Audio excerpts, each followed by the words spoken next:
بسم اللہ الرحمن الرحیم۔ محترم ناظرین، درود شریف پڑھنے سے رزق میں اضافہ اور گھر میں برکت ہوتی ہے۔ جب بھی آپ کو کوئی پریشانی یا تھکاوٹ ہو تو ادرک والی چائے بنا کر پئیں، آرام آ جائے گا۔ نہار منہ خوشبو والی چیز سونگھنے سے انسان جوان رہتا ہے۔ پاؤں کے تلووں پر تل کا تیل لگانے سے قد میں اضافہ ہوتا ہے۔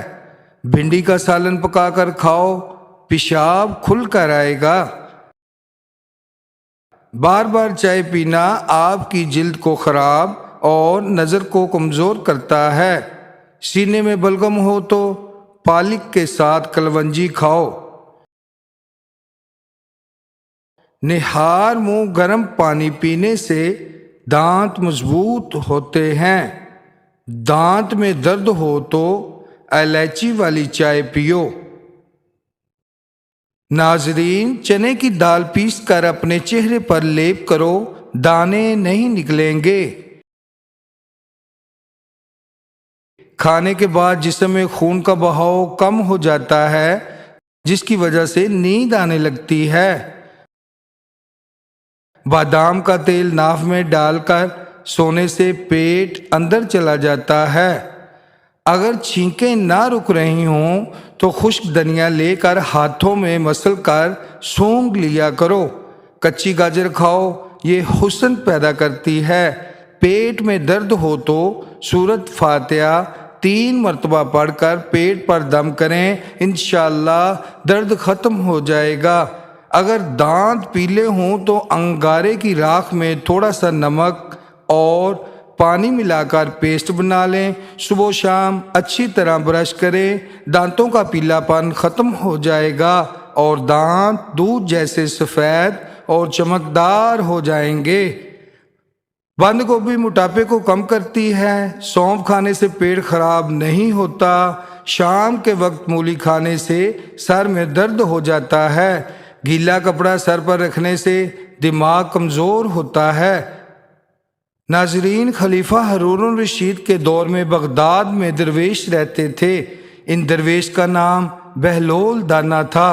بہلول دانا ایک تاریک دنیا درویش تھے۔ ان کا کوئی گھر کوئی ٹھکانہ نہیں تھا۔ عموماً شہر میں ننگے پاؤں پھرتے تھے اور جس جگہ تک جاتے وہیں ڈیرے ڈال لیتے۔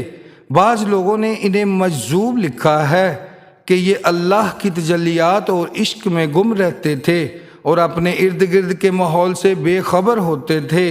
بہت کم لوگوں کی طرف توجہ کرتے اور جب کبھی عوام الناس کی طرف سے منہ کرتے تو حکمت اور دانائی کی بہت ہی عجیب و غریب باتیں کرتے تھے، جس سے پتہ چلتا ہے کہ یہ اللہ کے بہت بڑی ولی کامل تھے۔ ایک دن بہلول دریا کے کنارے بیٹھے ساحل کی گیلی ریت کو اپنے سامنے جمع کر کے اس کی ڈھیریاں بنا رہے تھے۔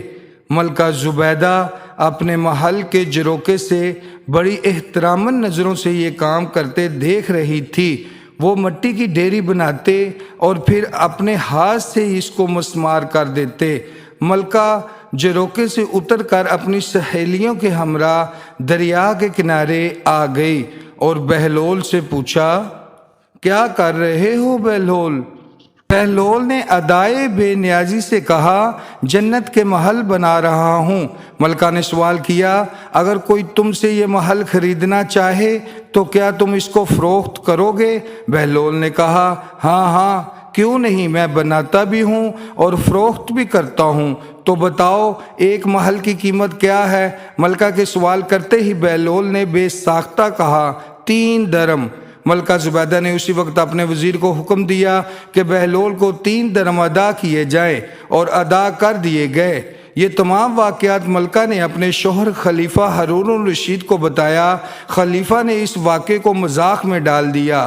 رات کو جب ہارون الرشید سوئے تو انہوں نے خواب میں جنت کے مناظر دیکھے۔ آپ نے ساری رنگ رازیں اور پھل پھول وغیرہ دیکھنے کے علاوہ بڑے اونچے اونچے خوبصورت محلات بھی دیکھے۔ ایک یاقوت کے بنے ہوئے محل پر انہوں نے زبیدہ کا نام لکھا ہوا دیکھا۔ ہارون رشید نے سوچا کہ میں دیکھوں تو صحیح، کیونکہ یہ میری بیوی کا گھر ہے۔ محل میں داخل ہونے کے لیے جیسے ہی دروازے پر پہنچے تو ایک دربان نے انہیں روک دیا۔ ہارون رشید کہنے لگے، اس پر تو میری بیوی کا نام لکھا ہوا ہے، اس لیے مجھے اندر جانا ہے۔ دربان نے کہا، نہیں، یہاں کا دستور الگ ہے، جس کا نام ہوتا ہے اسی کو اندر جانے کی اجازت ہوتی ہے، کسی اور کو اجازت نہیں ہوتی، لہٰذا آپ کو داخل ہونے کے لیے اجازت نہیں ہے۔ جب دربان نے ہارون رشید کو دروازے سے ہٹایا تو ان کی آنکھ کھل گئی۔ بیدار ہونے پر فوراً خیال آیا کہ مجھے تو لگتا ہے کہ بہلول کی دعا ملکہ زبیدہ کے حق میں اللہ رب العزت کے ہاں قبول ہو گئی۔ وہ ساری رات اسی افسوس میں کروٹیں بدلتے رہے۔ چنانچہ وہ شام کو بہلول کو تلاش کرتے ہوئے ادھر ادھر دیکھ رہے تھے کہ اچانک انہوں نے دیکھا کہ بہلول ایک جگہ بیٹھے اسی طرح مکان بنا رہے ہیں۔ ہارون رشید نے السلام علیکم کہا۔ بہلول نے جواب دیا، وعلیکم السلام۔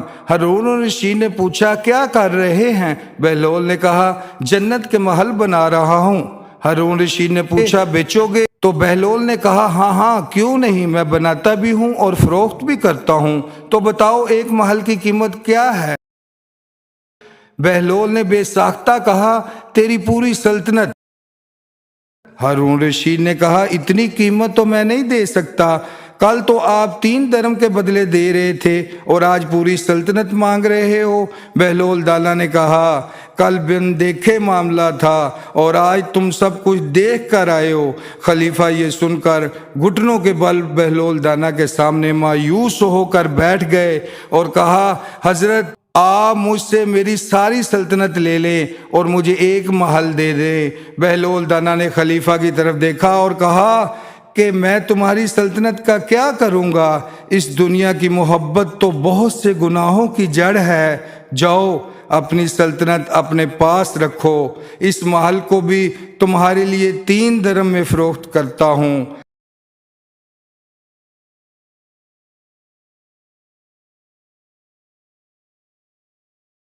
حضرت بہلول کی دانائی کی بہت سارے قصے، بہت سارے واقعات ہیں، ان سے زندگی کی ان تمام تر قیمتی باتوں کا اندازہ ہوتا ہے کہ جو کہ حقیقت پر مبنی ہوتی ہیں، اور معلوم ہوتا ہے کہ انسان اگر ان تمام باتوں پر عمل کر لے تو انسان کو کسی نہ کسی حد تک کامیابی مل سکتی ہے۔